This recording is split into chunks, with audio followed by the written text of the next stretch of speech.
Xo'p, hammaga assalomu alaykum. Bizning bo'lajak yuristlarimiz, sudya advokatlarimiz. Bugun bizning mavzu fuqarolik qonunchiligi, fuqarolik kodeksi.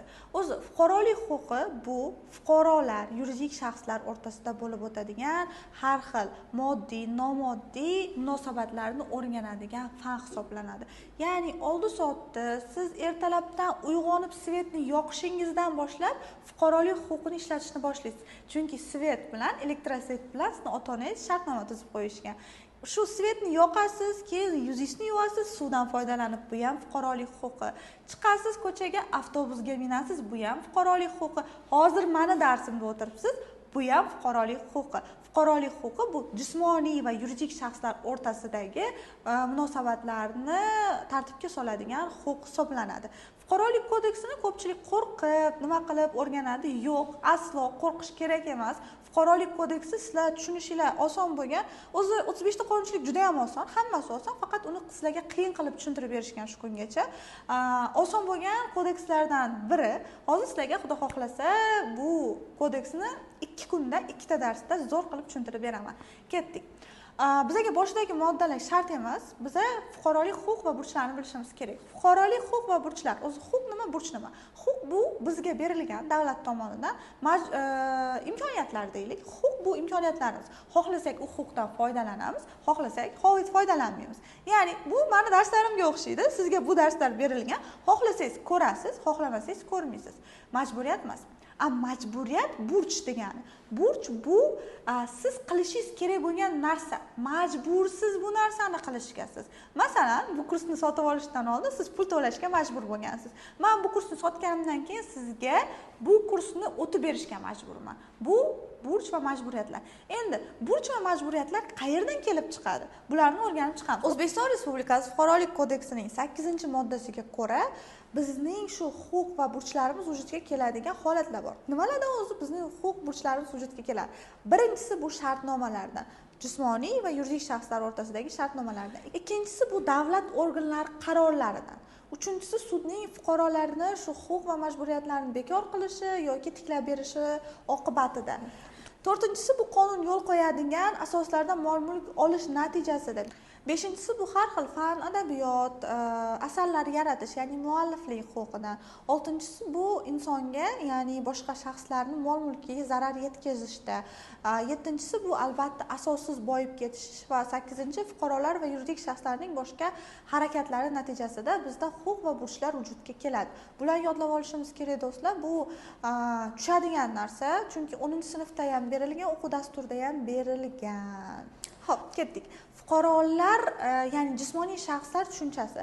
Jismoniy shaxslar deganda biz fuqaroligi bo'lgan shaxslar, fuqaroligi bo'lmagan shaxslar va boshqa davlat fuqarolarini tushunamiz. Demak, jismoniy shaxslar bu fuqarolik munosabatlarida ishtirok etadigan subyektlardir. Ulardan tashqari, jismoniy shaxslardan tashqari yuridik shaxslar ham fuqarolik munosabatlarida ishtirok etishadi. Yuridik shaxslar bu har xil organizatsiyalar, ya'ni mas'uliyati cheklangan jamiyatlar yoki yakka tartibdagi tadbirkorlar, uzr so'rayman, yakka tartibdagi tadbirkorlar hozir jismoniy shaxs bizada, yuridik shaxsga shu mas'uliyati cheklangan jamiyatlar, aksiyadorlik jamiyatlari, ya'ni har xil tadbirkorlik subyektlari kiradi. Endi fuqarolarni, jismoniy shaxslarni huquqiy layoqati bo'lishi kerak. Huquqiy layoqat deganda nimani tushunadi? Huquqiy layoqat deganda barcha fuqarolik huquqlariga ega bo'lishini tushunishimiz kerak bo'ladi. Ya'ni bu nafas olish huquqi, gapirish huquqi, huquqiy layoqat bizda tug'ilganimizdan to o'lgunimizcha bo'ladi. Undan tashqari bizda fuqaroning muomala layoqati bor. Muomala layoqati bu o'zini xatti-harakatlari bilan, o'zini shu xatti-harakatlari bilan qilgan ishiga javob bera olishi.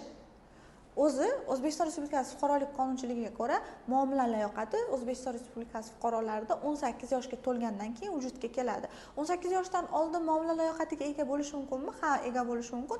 Emansipatsiya orqali, ya'ni siz qayerdadir ishlasangiz, biznes bilan shug'ullansangiz, emansipatsiya orqali muomala layoqatiga ega bo'lishingiz mumkin bo'ladi.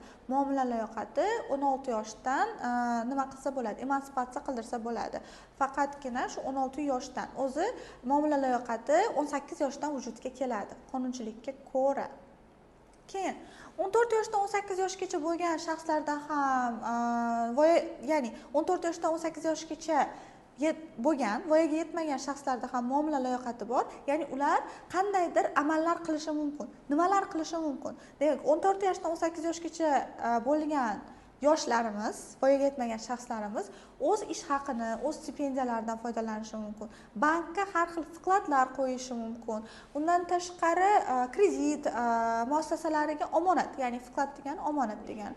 Bankka har xil omonatlar qo'yishi mumkin. Fan, adabiyot, ya'ni mualliflik huquqlaridan foydalanishlari mumkin. Bundan tashqari boshqa shu qonunda ko'rsatib o'tilgan mayda bitimlar tuzishlari mumkin. Mayda bitim deganda bu summasi katta bo'lmagan bitimlarni tushunishinglar kerak bo'ladi.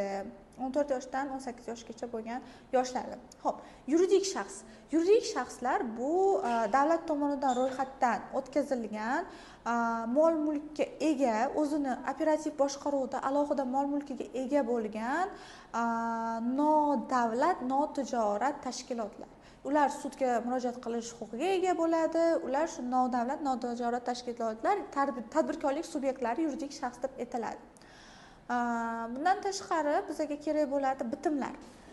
Bitim deganda O'zbekiston Respublikasi Fuqarolik kodeksiga ko'ra fuqarolarga huquq va majburiyatlarni, burchlarni belgilaydigan, qo'yadigan, o'zgartiradigan harakatlar tushuniladi. Qaranglar do'stlar, shartnoma bor, bitim bor.